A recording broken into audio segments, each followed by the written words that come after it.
Uttaranchal University, Dehradun, NAC A+ accredited university. Operation Cambodia నిజానికి విశాఖ పోలీసుల చొరవని ప్రతి ఒక్కరు కూడా అభినందించాల్సిందే. ఎందుకంటే కంబోడియాలో చిక్కుకున్న బాధితులు ఇప్పుడు తమ కుటుంబాల వద్దకు చేరి విశాఖ పోలీసులు తీసుకున్నటువంటి ఈ చొరవకి రెండు చేతులు జోడించి కృతజ్ఞతలు తెలుపుతున్నారు. నిజానికి అక్కడ వాళ్ళు పడ్డ కష్టాలు, వాళ్ళు ఎలా అయితే నిర్బంధించిన పరిస్థితులు చెప్తూ కన్నీళ్లు పెట్టుకుంటున్న పరిస్థితులు ఉన్నాయి. మనతో పాటు ఒక కాంబోడియా బాధితురాలు కూడా ఉన్నారు. ఆమె చాలాసేపు మీడియా ముందు అక్కడ ఏం జరుగుతోంది, వాళ్ళతో ఎలాంటి సైబర్ క్రైమ్స్ చేయిస్తున్నారు, అసలు వాళ్ళతో ఒక క్యారెక్టర్గా మలచబడుతుంది, ఇదంతా కూడా చెప్తుంటే చాలా భయంకరమైనటువంటి వాస్తవాలు బయటకు వస్తున్నాయి. అసలు ఏం జరిగిందో ఆమె మాటల్లోనే విందాం. మీరు ఇందాక చెప్పిన చాలా విషయాలు లిటర్లీ కళ్ళంటే మాకు నీళ్ళు వచ్చాయి. ఎందుకంటే పీరియడ్స్ టైంలో కూడా వాళ్ళు క్షమించటం లేదు. అలాంటి పరిస్థితుల్లో కూడా డోర్స్ కూడా లాక్ చేయకుండా టాయిలెట్స్కి వెళ్తున్నప్పుడు అంతలాగా మిమ్మల్ని టార్చర్ చేశారు. అంటే అసలు మీరు ఎప్పుడు వెళ్ళారు ఇక్కడి నుంచి? మార్చి 25 నైట్ 12కి ఫ్లైట్ చెన్నై నుంచి ఇక్కడికి. అంటే డైరెక్ట్గా కంబోడియా తీసుకెళ్ళలేదు తను. ఫస్ట్ కౌలాలంపూర్లో ఫ్లైట్ దిగాం మార్నింగ్ 7కి, మళ్ళీ 8కి వెంటనే హోచిమన్ సిటీకి ఫ్లైట్. 2 ఫ్లైట్స్ ఎక్కాలి. నెక్స్ట్ డే మార్నింగ్ 10 అయింది. 10 అయిన తర్వాత క్యాబ్ బుక్ చేశారు. క్యాబ్ కూడా మేమే ఇచ్చాము అమౌంట్ మొత్తం. తనైతే ఏమి ఇవ్వలేదు, తను అసలు లేడు, ఓన్లీ మొబైల్ కాంటాక్ట్లో ఉన్నాడు. నాతో పాటు వాళ్ళ బామ్మర్ది కూడా ఉన్నాడు. నేను అది ముందు మీకు పరిచయం ఉందా? ఆ అన్న మాకు చిన్నప్పటి నుంచి తెలిసిన వాడే, అందుకే నేను తను చాలా ట్రస్ట్ చేసి వచ్చాను. వెళ్ళాను. తనైతే లేడు, వాళ్ళ బామ్మర్ది అనేసి నేమ్ కూడా వద్దు ప్లీజ్, తను కూడా సఫర్ అవ్వకూడదు. ఆ అబ్బాయి నేను కార్లో వెళ్ళాము. అక్కడికి వెళ్ళేసరికి నైట్ 9 అయింది. అది యాక్చువల్గా వియత్నాం అని నేను అనుకుంటున్నాను. అక్కడ దిగిన తర్వాత రూమ్లో ఉండు రేపు మార్నింగ్ జర్నీ చేద్దాము, ఇక్కడ నుంచి ఆఫీస్ దూరము, నైట్ జర్నీ వద్దనేస్తే నేను సపరేట్ రూమ్ తీసుకున్నాను. దానికి $13 ఎంతో తీసుకున్నారు. వాళ్ళు సపరేట్ రూమ్లో ఉన్నారు. నెక్స్ట్ డే మార్నింగ్ 8 కల్లా రెడీ అయ్యాము. అక్కడికి వెళ్ళేసరికి 2 అయింది ఆఫీస్కి.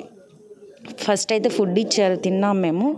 తిన్న తర్వాత ఇంకా ఇంటర్వ్యూ ఇట్లానే చిన్న టేబుల్ వేసి 2 ఉన్నారు. కేరళ పర్సన్ రోని బాస్, అక్కడ చైనీస్ బాస్ ఉన్నాడు. బాస్ చెప్పకుండా రోని అతను ఇంటర్వ్యూ చేశాడు. నేను అడిగాను ఇంగ్లీష్లో వర్క్ ఏంటి సార్ అని అంటే చెప్పాడు, వర్క్ ఆటోమేటిక్గా మీకే అర్థమైపోతుంది, ఒక 7 డేస్లో 10 డేస్ ట్రైనింగ్ ఉంటుంది, ప్రాబ్లం ఏం లేదు, జస్ట్ సిస్టమ్ వర్క్ వచ్చి టైపింగ్ వస్తే చాలు అన్నాడు.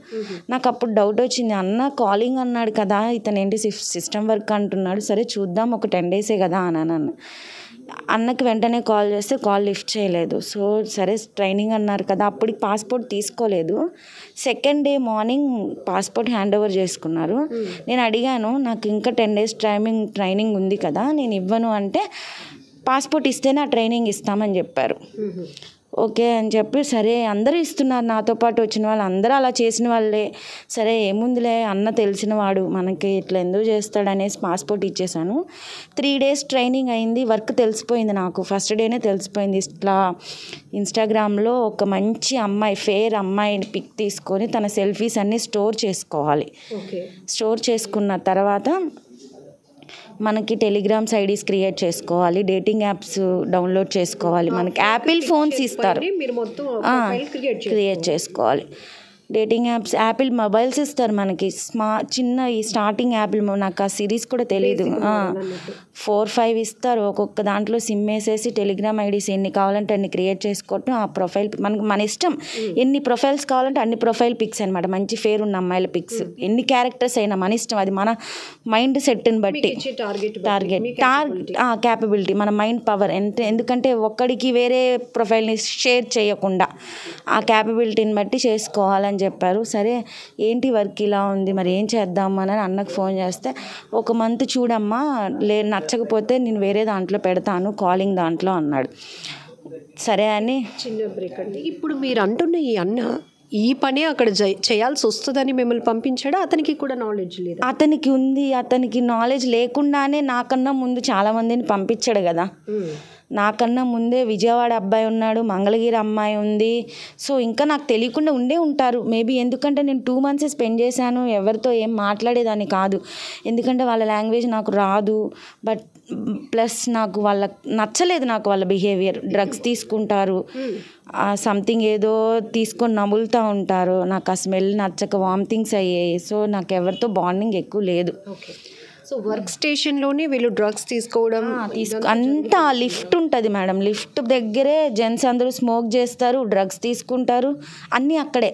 ఈవెన్ లేడీస్ వస్తున్నారని వాష్రూమ్స్ దగ్గర నుంచి కూడా జరగరు. అలానే మొత్తుగా చూస్తారు వాళ్ళు లేడీస్కి వెళ్ళి. బట్ నన్నైతే ఎప్పుడు ఏమీ కదిలించలేదు. మనం అలా అబద్ధం చెప్పకూడదు. నన్నైతే వేరే రకంగా ఏం చూడలే. బట్ ఆ డ్రగ్స్ టైంలో ఆ ఫీలింగ్ అట్లా ఉందని మనకు అనిపిస్తుంది. నాకు చాలా భయం వేసేది. ఒకటి ఫేస్ కూడా చేశాను నేను. నైట్ 1కి రూమ్లో వాటర్ రావట్లేదు, రూమ్లో ఎవరు లేరు. రూమ్లో యాక్చువల్గా ఎవరు రారు. 12 అయిపోయిన తర్వాత రూమ్కి ఎవరు రారు. 3 దాకా కింద స్విమ్మింగ్ పూల్ దగ్గర వెళ్ళి అందరు రిలేషన్స్ ఉంటాయి కదా, మాట్లాడుకుంటూ ఉంటారు. నేను ఒక్కదాన్నే రూమ్కి వెళ్ళి ఫ్రెష్ అయ్యి మింగిల్ అయిపోతారు, కలిసిపోతారు. ఎందుకంటే అలవాటు అయిపోతారు. పబ్బులకి వెళ్తారు, అవుటింగ్ తీసుకుంటారు, బాస్తో కొలాప్స్ అవుతారు. అదే మెయింటైన్ చేస్తారు బాస్తో. మినిమం 30-25 ఈ ఏజ్ వాళ్ళే ఎక్కువ. 40 అంతే, అంతకు మించి పైన ఉండరు లేడీస్. మగవాళ్ళు ఉంటారు 45 అట్లా. ఒకరోజు ఇట్లానే రూమ్లో వాటర్ రావట్లేదని నేను 1కి అప్పటికే ఫ్రెష్ అయ్యాను, తినేసాను, నిద్రపోయాను. స్టమక్ పెయిన్గా ఉంది, వాష్రూమ్కి వెళ్ళాలనేసి వెళ్తుంటే ఇంకా ఆ టైంలో చూసి, అదే ఫస్ట్ టైం నేను చూడటం అలా ఆడవాళ్ళు కూడా డ్రగ్స్ తీసుకుంటారా అని.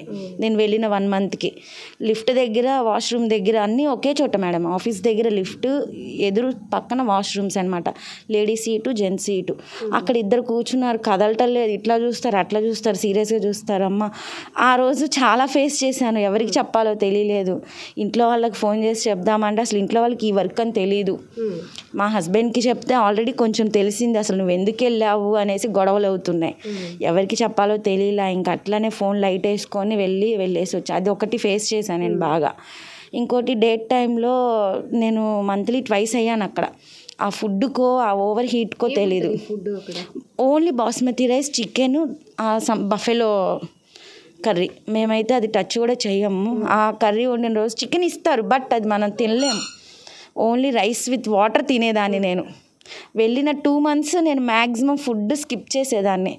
ఆకలేసినప్పుడల్లా ఇక్కడ నుంచి తీసుకెళ్ళిన బిస్కెట్స్, లేదంటే అక్కడ హాట్ వాటర్ మెషిన్ ఉంటుంది, కాఫీ ప్యాకెట్స్ కొనుక్కునే వాళ్ళ.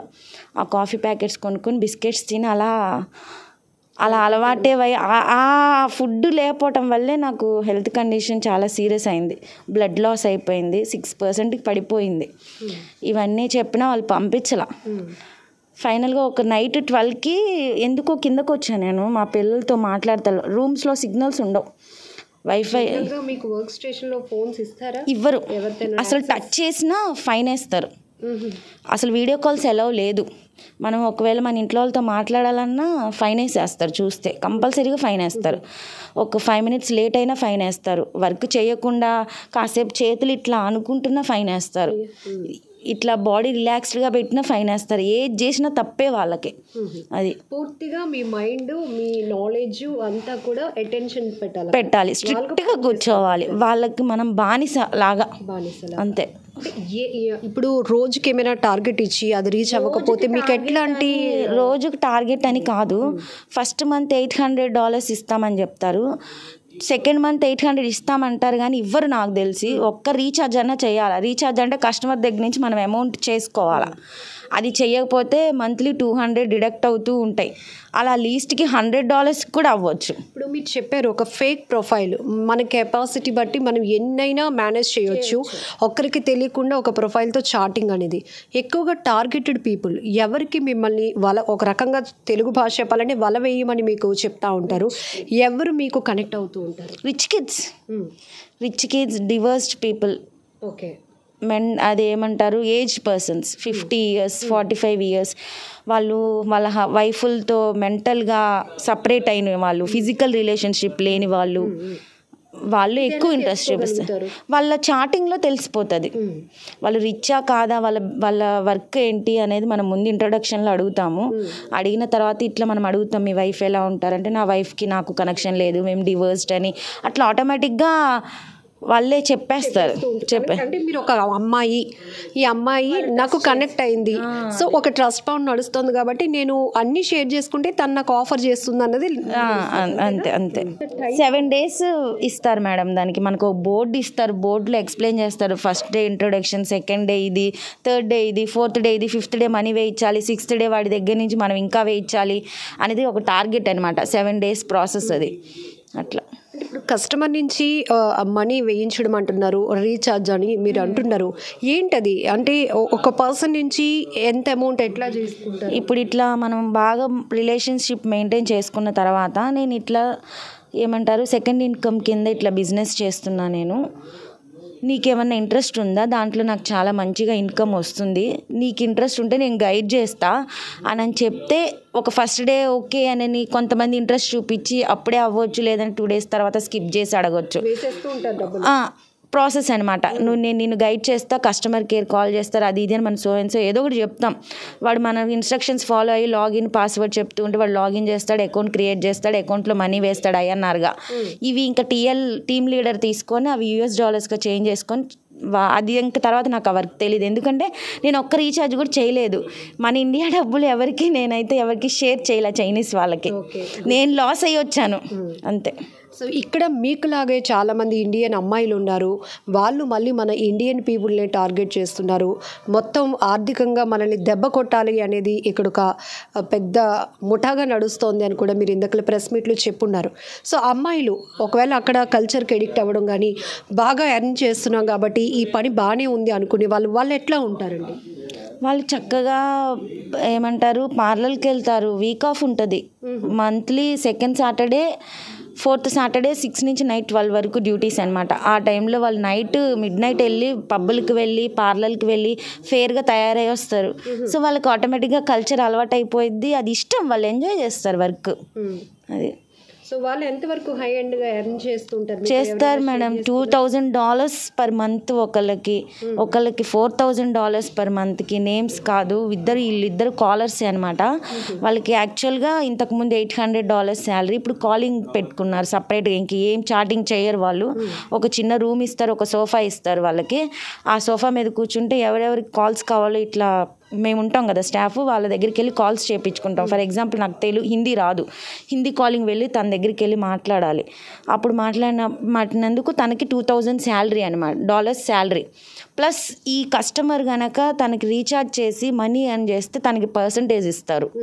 మళ్ళీ నాలాంటి వాళ్ళని జాయిన్ చేసినందుకు పర్సంటేజ్ ఇస్తారు. అలా మంత్లీ $4,000 వరకు ఎర్న్ చేసుకుంటారు వాళ్ళు. ఇప్పుడు ఒక ఏజెంట్ నుంచి ఒక కంపెనీ తీసుకుంటుంది, అక్కడ మీరు సరిగ్గా మీ పెర్ఫార్మెన్స్ లేకపోయినా, మీరు చెప్పిన మాట వినకపోయినా వాళ్ళు వచ్చి మరొక ఏజెంట్ ద్వారా ఇంకొక కంపెనీకి అమ్మేస్తారట, అట్లా అది జరిగింది? నేను ప్రాక్టికల్గా చూశాను మేడం. నేను వెళ్ళిన 10 daysకే 2 పిల్లలు, నాకన్నా చిన్న పిల్లలు, మగపిల్లలు, ఏజ్ తక్కువ వాళ్ళు, చిన్న పిల్లలు పాపం 24 years అనుకుంటా నాకు తెలిసి. వాళ్ళు వచ్చి 10 days అవుతుందంట. ఇక్కడ బాగాలేదు అని మరి ఏమో నాకైతే సరిగ్గా తెలీదు. వాళ్ళనైతే వేరే కంపెనీకి అమ్ముతున్నామని మటుకు గూగుల్ ట్రాన్స్లేటర్ చెప్పడం విన్నా నేను ఇంగ్లీష్లో. అది మటుకు పక్కా కన్ఫర్మ్. అది అమ్మినట్టు కూడా అగ్రిమెంట్ కూడా చేయించుకున్నారు వాళ్ళు. ఇంకా వాళ్ళ ప్రమేయం లేదు, ఏం లేదు, తీసుకెళ్ళిపోవడం, అక్కడ వేయటం, అక్కడ వర్క్ చేయకపోతే డార్క్ రూమ్లో వేసేయటం. మిమ్మల్ని అంటే మీరు అతి తక్కువ టైం అని చెప్తున్నారు, మిగతా వాళ్ళతో కొంత బాండింగ్ ఉంది అక్కడ, వాళ్ళని ఎలా వేధించేవారు, ఎలా ట్రీట్ చేసేవాళ్ళు? చెప్పింది చేయకపోయినా టార్గెట్ రీచ్ తిడతారు మేడం, లాంగ్వేజెస్ అర్థం కాకుండా తిడతారు, ఫైన్ వేస్తారు, శాలరీ కట్ చేస్తారు, మగవాళ్ళని కొడతారు. అంటే లేడీస్ మీద దెబ్బ వేయలేదు, మగవాళ్ళని కొడతారు, కంపల్సరీగా కొడతారు మగవాళ్ళని. బెదిరిస్తారనమాట, మిమ్మల్ని పంపించాము 1 year అగ్రిమెంట్ అయినా కానీ మిమ్మల్ని పంపించాము, మేము ఇక్కడే ఉంచుతాం మీరు వర్క్ చేయకపోతే అని. మెయిన్ ప్రాబ్లం ఏంటంటే అందరూ అక్కడికి వెళ్ళిన వాళ్ళు ఫైనాన్షియల్గా సపోర్ట్ లేని వాళ్ళే. ఇది డబ్బులు ఇప్పుడు వెనక్కి వెళ్ళిపోతే నా పిల్లలు ఎట్లా, నా వైఫ్ ఎట్లా అనే ఆలోచనతో అక్కడ తప్పదనేసి వర్క్ చేస్తున్న వాళ్ళు కష్టంగా అయినా ఇష్టంగా ఉంటున్నారు. తప్పదు, కొంతమందికి మనీ వస్తున్నాయి, కొంతమందికి రావట్లేదు, ఇంకా మనం ఏం చేయలేము. విశాఖ పోలీసులు చాలా పెద్ద స్ట్రింగ్ ఆపరేషన్ చేశారని చెప్పొచ్చు, బాధితుల్ని తీసుకొచ్చారు. సో ఆ రకంగానే మీరు కూడా ఇంకా అక్కడ మీ లైఫ్ అయిపోయింది అనుకున్న తరుణంలో వైజాగ్ పోలీసులు తీసుకున్న చొరవ కావచ్చు, ఈ ఆపరేషన్ ఎంటైర్ ఆపరేషన్లో మీరు ఫ్యామిలీకి 100% సార్ వాళ్ళ హెల్ప్ లేకుండా అయితే ఏం జరగదు. కానీ సార్ చాలా మంది వదిలేసారా అక్కడ ఇంకా అసలు లేదు మేడం. కోమా స్టేజ్కి అని చెప్పిన తర్వాత లెగ్ వీక్నెస్ వచ్చేసి ఫింగర్స్ నడవటానికి కూడా కష్టంగా ఉంది. అయితే నా ఫ్రెండ్ ఒక అతను, నా క్లోజ్ ఫ్రెండ్ అంటే ఇంకా ఎక్కువే, నా చిన్నప్పటి నుంచి నాతోనే ఉన్నాడు. తను నాకు హెల్ప్ చేశాడు, తనే నన్ను గైడ్ చేశాడు. హైదరాబాద్ ఎయిర్పోర్ట్ వరకు తనే గైడ్ చేసుకొని తెచ్చుకున్నాడు నన్ను. అక్కడి నుంచి నన్ను ఇంటి దగ్గర డ్రాప్ చేశాడు. ఫైనలీ ఒక్క మాట చెప్పండి, చాలామంది ఇక్కడ కాకుండా వేరే చోట మనం ప్రాంతంలో జాబ్ చేస్తున్నామంటే ఎక్కువ సంపాదించవచ్చని, లేకపోతే కుటుంబానికి కూడా చెప్పుకోలేని పరిస్థితులు ఉంటాయని మీరే చెప్తా ఉన్నారు. కానీ వాళ్ళు వేరే ఇతర దేశాల్లో పనిచేస్తున్నారు, బాగా సంపాదిస్తున్నారు, వాళ్ళకేంటి అనుకునే రోజులు. మీరు ఒక్కటే సింగిల్గా ఏం చెప్తారు ఎవరికైనా? ఇందాక సేమ్ రిపీట్ మేడం, నా దగ్గర అయితే వర్డ్ లేదు. మన ఇండియాలో ఉండి 10,000 శాలరీ వచ్చిన మన ఫ్యామిలీతో, మన హస్బెండ్తో, మన పిల్లలతో హ్యాపీగా ఉంటాం. చాలా గ్రేట్. అసలు వేరే కంట్రీస్కి వెళ్ళకుండా ఎవడో చెప్పేది విని అసలు మోసపోవద్దు, అంతే. సుమన్ టీవీలో మీ పర్సనల్ అండ్ బిజినెస్ ప్రమోషన్స్ కోసం కింది నెంబర్కి కాంటాక్ట్ చేయండి.